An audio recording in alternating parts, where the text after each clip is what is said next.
Welcome to Catholic Views. I'm your host, Renee Kranz. On today's show, we will have a double dose of Dr. Chris Bergwald. He is going to be with us for our interview portion of the show to talk about why only men can be priests. Mm-hmm. This is sometimes a hot topic, so we thought we would address it. Yep. And he does a good job. Thanks. Of course, we've already done that part. We ran, and as you'll see, there are some really interesting points that we just have time to unpack. Yeah, but maybe another Catholic Views or an episode of Ignition. Yes. So right. Dr. B, of course, is back in here to do Biblical Bites. No, I'm in here, B. and I will be back to do the interview. Right. Yeah. True. So anyway. It's so confusing. I know. We always record the interview first and then Biblical Bites. So we record the second part and then the first. Exactly. It's backwards. No comment. Renee, what's today in the... Wait. Casey. Oh, yeah. Ask Casey. What's today? I like that better. In the... What's this Sunday? What Sunday is today? 14th? Yes. Renee? I am not the only... I don't know. She doesn't even try. 12? 13?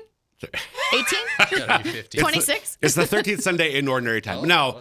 So a few weeks back we had Pentecost. Yeah. And the following Sunday we had... Corpus Christi.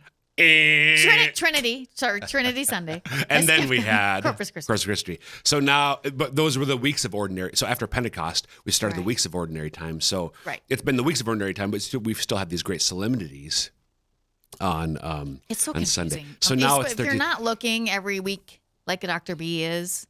So can I just, we're going to get to the first reading is what I want to talk about today. But I do have to share this cool piece of liturgical trivia from this last weekend. Last week.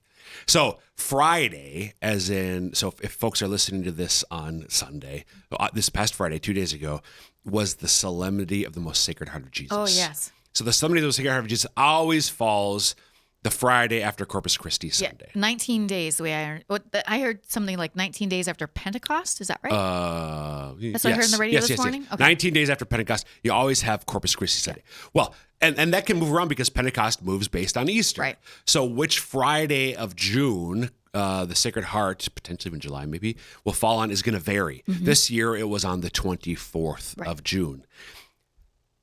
But every June 24th, and of course June 24th, the date can shift from the day of the week. But do you know what June 24th is, Renee? No. Well, that means you haven't yet listened to the unpublished episode of Ignition. Oh, so Casey knows. But yes. What is it? It's the Nativity of St. John the Baptist. It's the birth of St. John the Baptist. I thought that was today. That's what Father Scott said this morning. Did he lie to me? What's today? Here's the thing. Here's the thing. So when the Sacred Heart and the birth of John the Baptist fall on the same Friday, which rarely happens, because again, which Friday the Sacred Heart's that can move, and the 24th moves the day.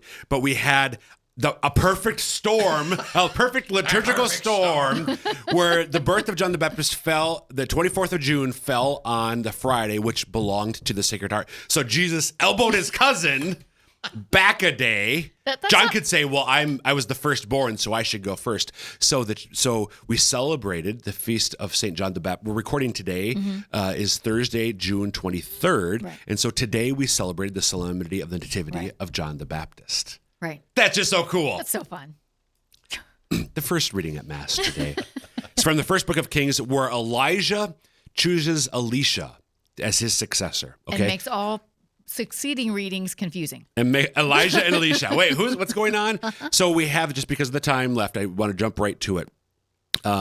Elijah went over to him and threw his cloak over to him. That's over Elisha. Elisha, who was plowing with 12 yokes of oxen, left the oxen right after Elijah, said, please let me kiss my father and mother. Goodbye, I will follow you. Elijah answered, go back. Have I done anything to you?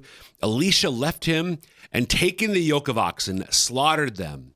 He used the plowing equipment for fuel to boil their flesh and gave it to his people to eat. Then Elisha left and followed Elijah as his attendant. Those poor oxen. What did they? I mean, somebody else could have used those oxen. Well, and they need them to plow. And the plow, he burned the plow. Yeah. He slaughtered. What the heck are you doing, Elisha? I'd be kind of ticked off at Elisha right now. Think about his parents. Like, thanks a lot, son. What's going on there?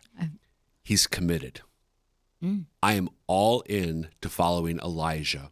I don't know if he realized then yet that as his successor, but following him as his disciple. I'm all in to the extent that I'm, you hear about burning bridges or whatever, or burning the boats, I am all in to the extent that I am going to destroy my livelihood, the means by which I care for, at least for myself and maybe my family. Right. I'm going to slaughter the oxen. I'm going to burn the yoke, the plow, as a way of showing that I'm committed, as we should be with Jesus. Wow, that's a good way to wrap that up. I was wondering where you were going. Thanks, Dr. B. You bet.